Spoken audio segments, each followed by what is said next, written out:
unifying 17 taxes and 13 cesses.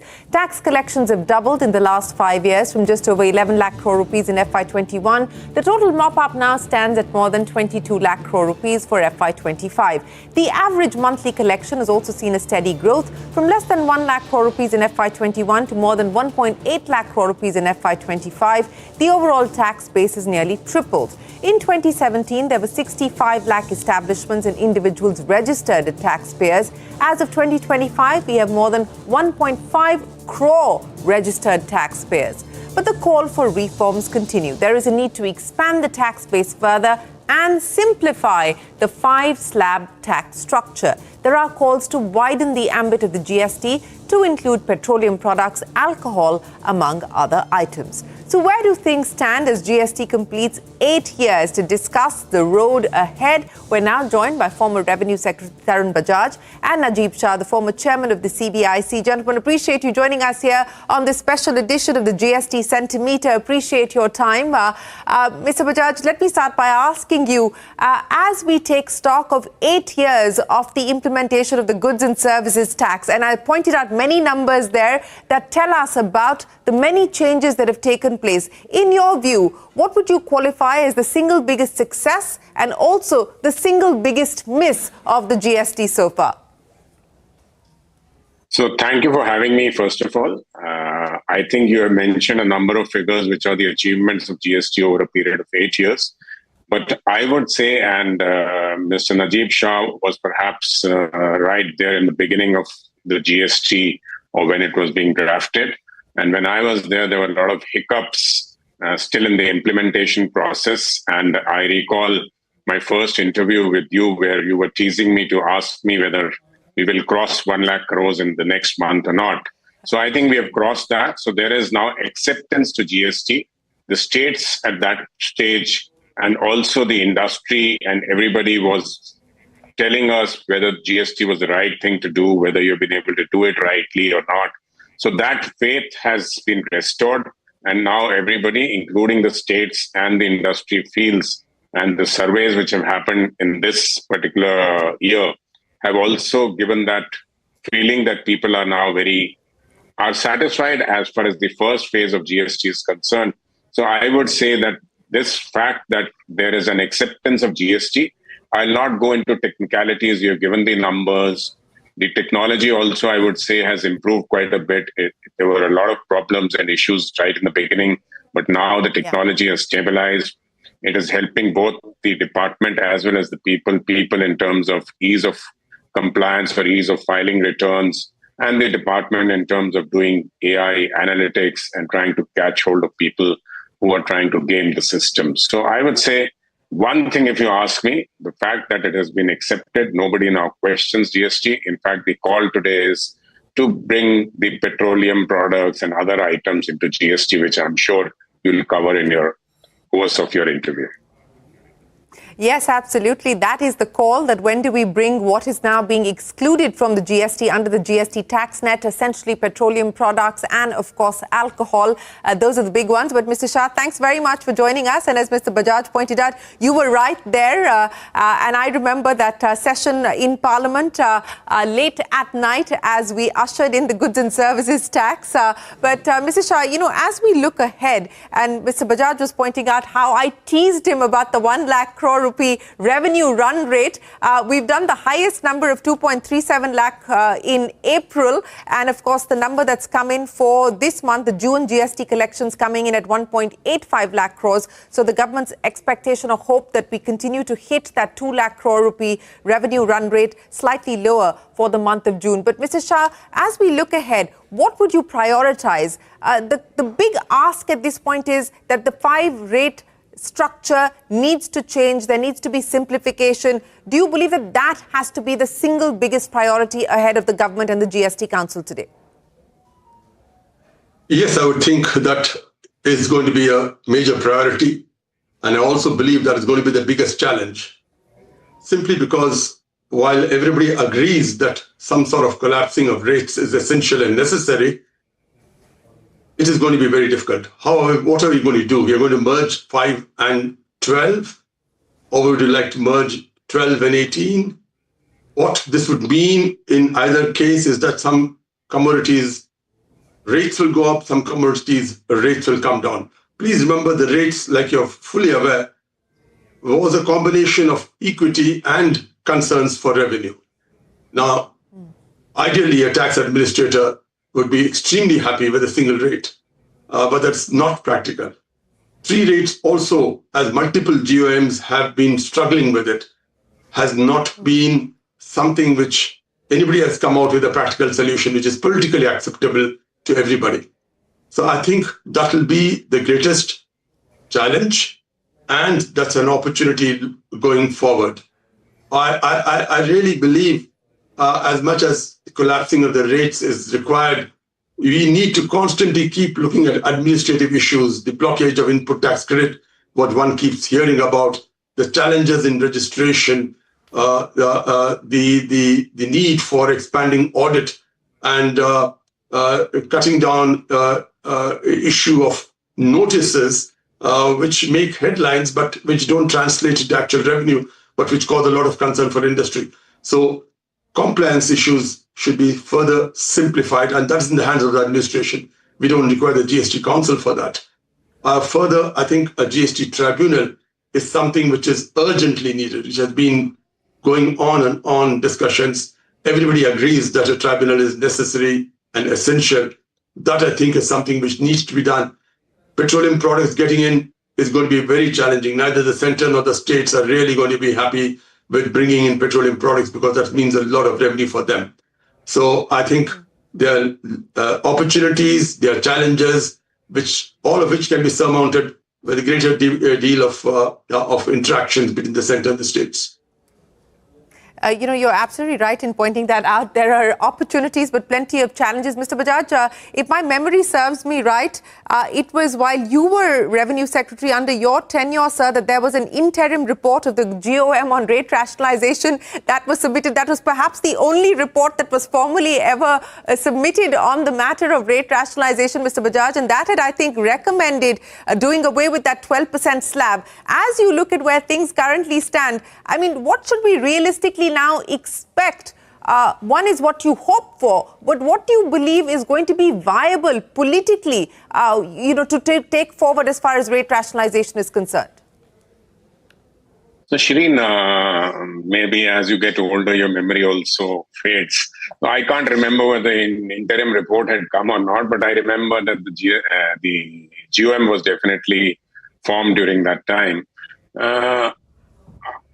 I would completely agree with Mr. Najib Shah, and that's the advantage when you get people who have practiced revenue rather than speaking from the outside, that while this is what we should be doing, at least bringing 4 to 3, 5, 12, 18, basically these three, not to talk about the 28, which we can talk later, bringing these down to 2. Now, the challenges, I'm sure the states are struggling with it. One of the challenges that most of the states would be saying is they want revenue neutrality. So, which is not difficult for the officers to work out a revenue neutrality. But the challenge happens is that whether you want to have the rates as 5 and 18, so the gap between the two rates would be too huge, and there'll be a lot of pressure on the government and the political executive to bring items to 5. But even if you bring items to 5, whether you will give ITC, because most of the items which in 5 don't get ITC. ITC is blocked over there. If ITC is blocked over there, then the cascading of taxes happens. And or the other option is whether you would like to have a rate, say 8 and 16 with revenue neutrality being there. So these are the things that are very, very challenging. And then also what happens is that once you start working on it, the nitty-gritties come into being.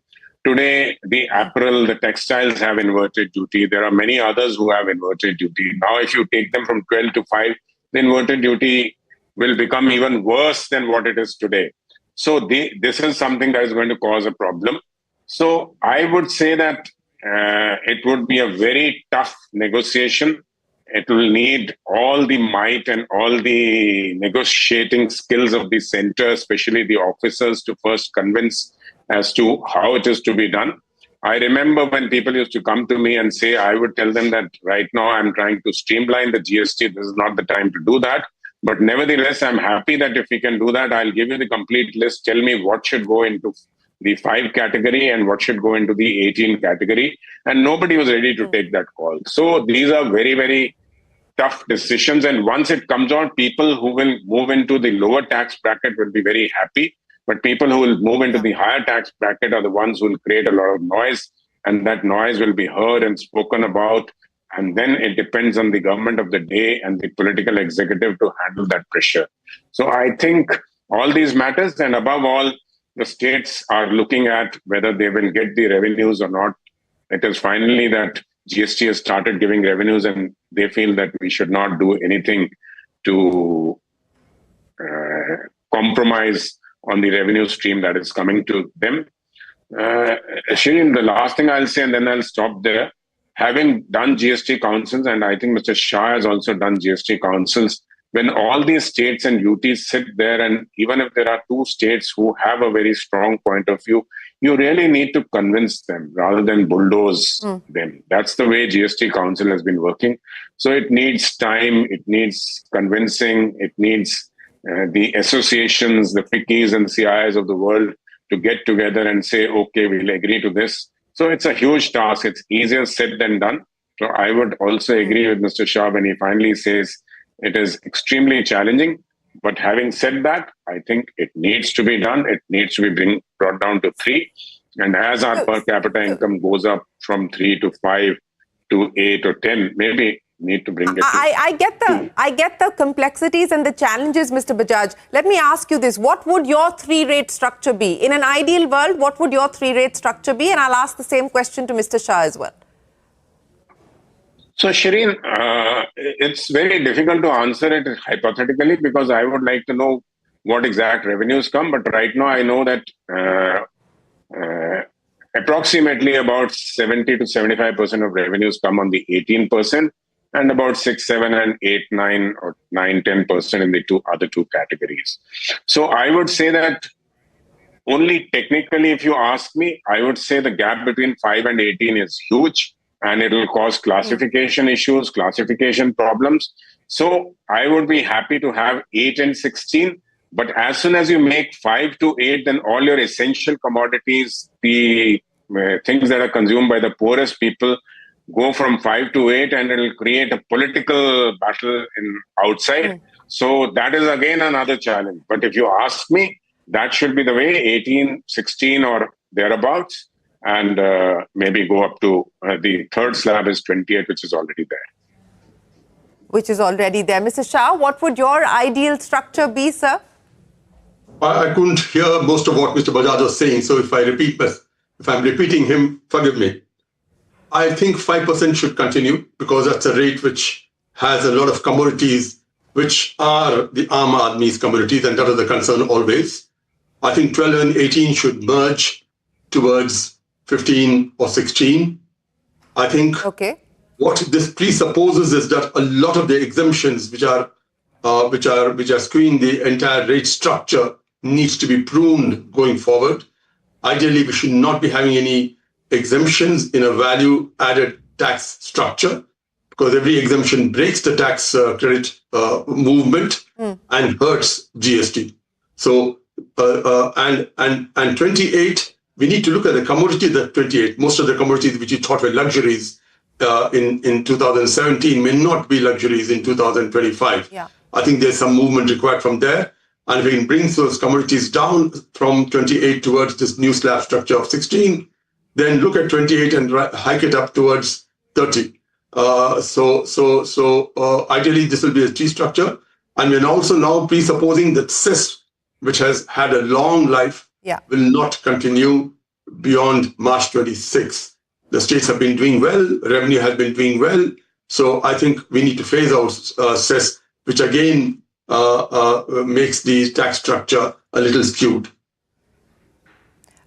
So important there, both of you agreeing that there is a need to review what lies in the 28% bracket. Many items there don't fall under either the luxury or the sin goods category. So a review of the 28 slab per se, and then of course look at whether 18 becomes 15% or 16%. Najib Shah saying keep 5% as is, and Tarun Bajaj saying perhaps 5 may need to go up to 8, but of course that's a politically sensitive call. You brought out compensation for states. We will address that issue, but after this very short break, the government report card suggesting that states have earned 46.36 lakh crore rupees between FY19 and FY24 versus 37.5 lakh crore rupees that they could have earned if the GST had not been in play. We will take a short break and return with compensation and more. Come back to us. You're watching the GST Centimeter as we take stock of the GST at 8.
You're watching the GST Centimeter, and we're analysing the GST impact 8 years on. Still with us, the former Revenue Secretary Tarun Bajaj and Najib Shah, the former chairman of the CBIC, both who oversaw the execution and implementation of the GST pretty much from its very inception. Gentlemen, let's address the issue of compensation and let's address the issue of states. I'm looking at the numbers that the government has put out. From FY19 to FY24, states, if managed with pre-GST rates, could have earned only 37.5 lakh crores. Under GST, their revenue climbed to 46.56 lakh crore rupees. The buoyancy for states improved for 0.72% pre-GST to 1.22% during 2018 to 2023, also showing the enhanced state capacity. Mr. Bajaj, now the possibility of merging the compensation cess with the GST rate itself, what do you make of what is likely or what should happen post-March 2026?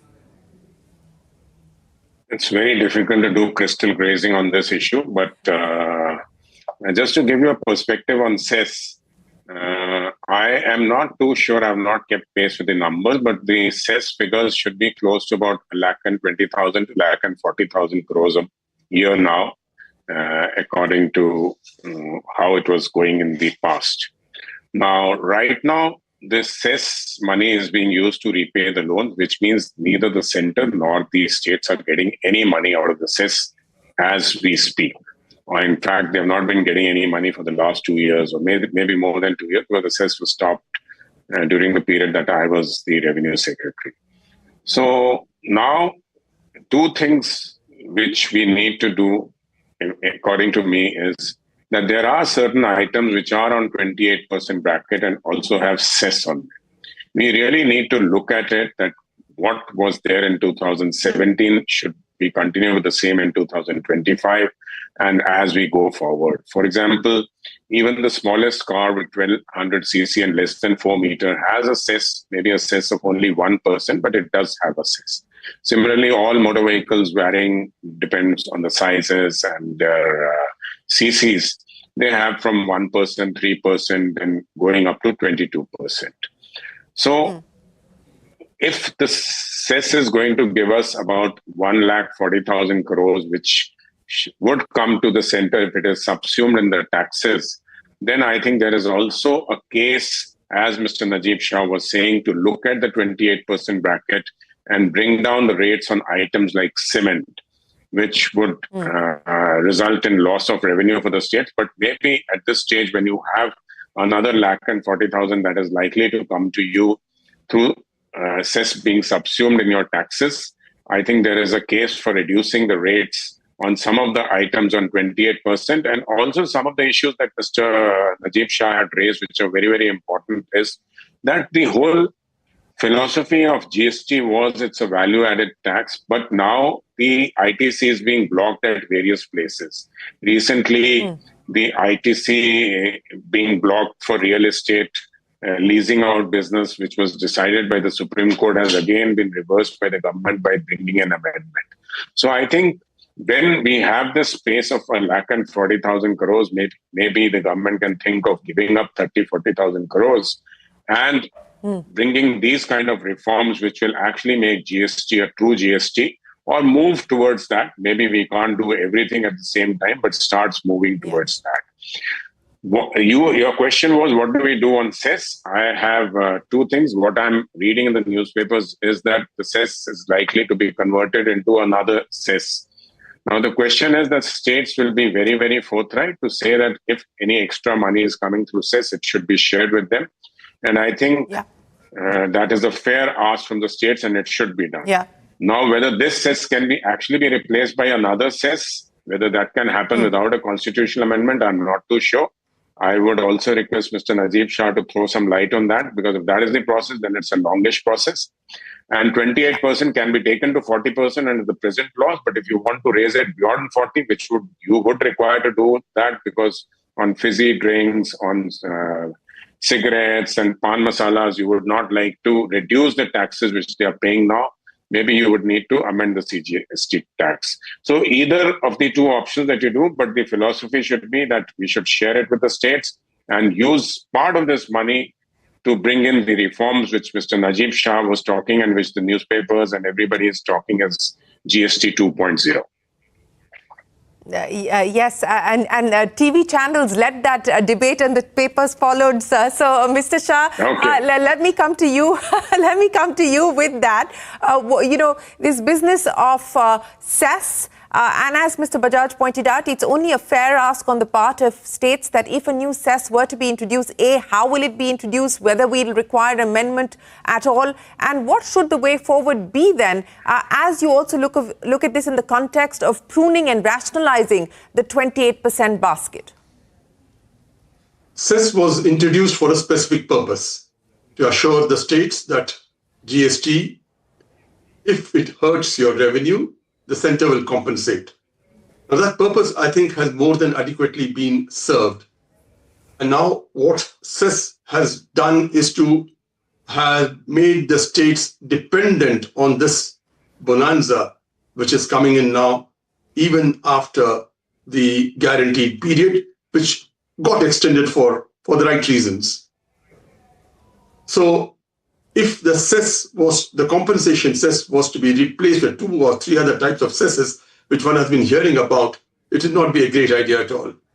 Because those cesses, again, by definition, ought to be used for specific purposes. And if the purpose is to compensate the states indefinitely again for possible loss of GST revenue, which means these cesses are going to be a permanent part of our taxation policy.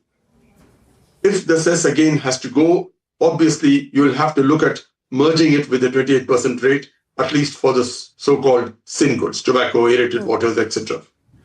and the rates there will go up to 40-45%. So be it if that is something which is acceptable to everybody. But I believe cesses need to go. The compensation cess needs to go.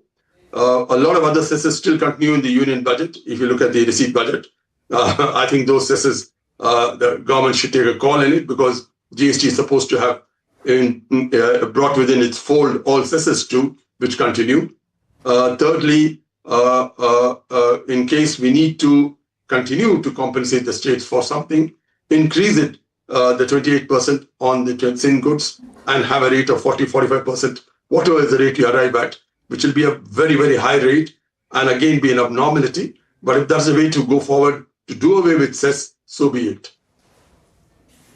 Well, that is something that is still up for discussion, debate, and there is no finality on any of those issues just yet. Of course, this continues to be a work in progress, but Mr. Bajaj and Mr. Shah, we're out of time. But let me end by asking you, many people argue that perhaps we need a GST council-like body to look at many other issues that vex and plague our democracy, to get states and the centre to work together. Mr. Bajaj, let me ask you, sir, to start with, what do you believe has been the most significant aspect of getting the GST Council together? All decisions have happened by consensus. What is the significance of the manner in which the GST is operated under the GST Council?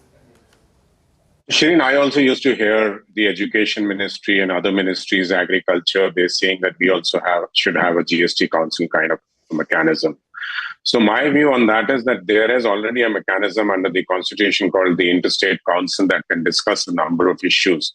But what happens here, which is in GST, which is very different from what happens in the Interstate Council, is the Interstate Council, you give out an agenda, the states come, the chief ministers speak in that meeting. They speak what they want to say as part of their state agenda.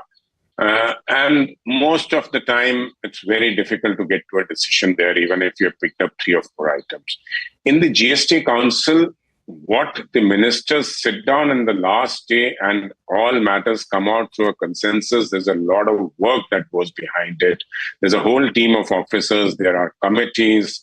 There are officers who are dealing with officers. We are also interacting with the political executive of the state. So a lot of groundwork gets done. I would say 90% of the work gets done before the council meeting is held. And in the council meeting, the 10% items, which are items of contention between the states and the center or between states, are discussed, and the maturity of the political executive gives a solution to that. So it's not easy. What you see is the outcome, but the process, the work that goes into it is far more. And I think only if you can do that, whether you can actually do that in so many other areas, I'm a little doubtful. So I would say that this is a very different ballgame, and it has been a success. Great GST Council, and I've enjoyed all my council meetings. Implicit in that statement, be careful what you wish for. Mr. Shah, before I let you go, sir, your most favorite memory, sir, of the GST Council meetings, and let me end with that. The enormous patience of Mr. Arun Jaitley to build consensus, to listen to diverse opinions, to listen to diverse political parties, and at the end of the day, guide them towards a consensus. I think that's phenomenal. But for him, I don't believe that GST would have come when it did come. Well, yes, Arun Jaitley at the helm of affairs, driving the rollout of the GST when it started 8 years ago. Of course, that night in Parliament, I think we finally wrapped up at about 2 a.m. or 3 a.m. in the morning. But thank you very much to Tarun Bajaj and Najib Shah for joining us here as we mark the milestone of GST at 8. And thank you very much for sharing your insights. These are people who've been there, done that, and they understand the complexity. So there could be a long wish list of asks, but I think they've given you a very clear perspective on what it actually takes to make those asks a reality. Appreciate you joining us here on the program. With that, it is time for us to wrap up this GST special. From all of us here on the team, many thanks for watching.